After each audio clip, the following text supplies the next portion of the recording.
So many entrepreneurs and executives think they have to wear the superhero cape until it literally kills them. Take me to the day you finally looked in the mirror and said, I can't do this anymore. How hard was it to let go? I didn't step away from that role because I was diagnosed with lupus. I actually stepped away from that role because the toll of everything took its toll on my relationship with my ex. So what I realized is that I needed to step back from him. And so I needed to step back from his company. And I was really fortunate to have a supportive family that they were just, Indian parents, they really, you were born to get married as a woman. You could do 50 other things, but if you're not married with kids, it's like you missed the major goal. So I stepped back from the role because of that. It was not a healthy relationship anymore. And, maybe the fighting was caused by the business or whatever it was, but it was too much. And around the time, I was having a lot of joint pain from the stress. And I realistically thought, oh, I have rheumatoid arthritis. That's what I thought. So I have this joint pain. I leave him. I leave the position. I take the business phone I have and I just shut it off. So anybody that used to contact me as their contact point was no longer contacting me. And I'm still having this joint pain. I go to St. Augustine with my family and I get rashes all over my skin. And I'm like, da-da-da-da-da. And I'd already called in March when this problem sort of started. I'd already called the rheumatologist's office and I got an appointment for July. So I go in July 31st and I'll never forget it. I walk in with my mom wearing the mask. I've got rashes. I've got, I guess, mouth sores. It's massive. It's just joint pain everywhere.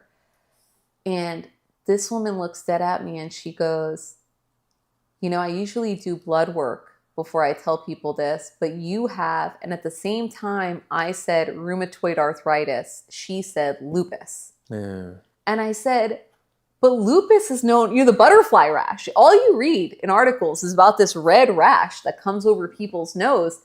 And she said, in people of color, that pigmentation isn't as noticeable.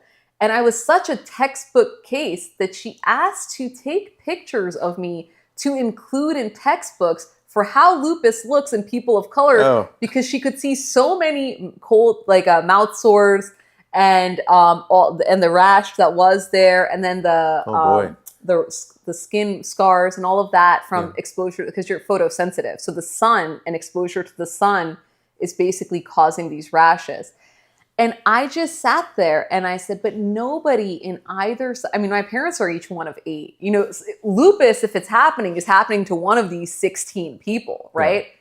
Nobody in the family has lupus. And she said, I don't know what to tell you. And I was told before. I was told that I have a positive ANA, through some blood work that another doctor had done years prior.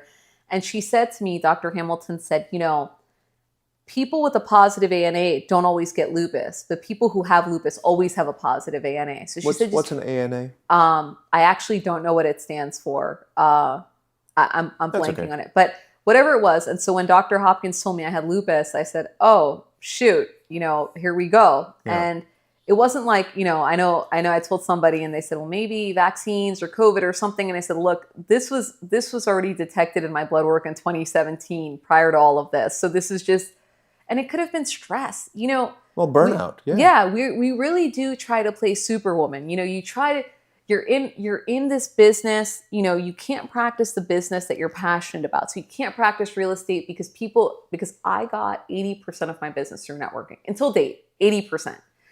I belong to chambers. I build relationships. And because I was born and raised in Fort Lauderdale, I do know people.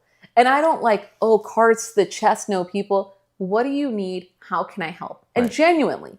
Genuinely, how can I help you? Right, come from an authentic place of wanting to assist. So you can't do the thing you love. You can't do real estate, right? So, or if you can, it's like, hey, I can't show you these properties, or hey, I can go out, can we go early in the morning, So you're not doing what you love. You're doing something to help somebody, and you're in a relationship sort of feeling like you're being taken advantage of because of what you're doing for the company. No problem. So you're kind of sitting there and you're going, I'm in this relationship. I'm in my early 30s. I should be married with the kids. You know, I had the vision in my head too. It wasn't just a one way somebody is like, you know, grabbing you by the throat and saying you have to do this. You also want these things in your life.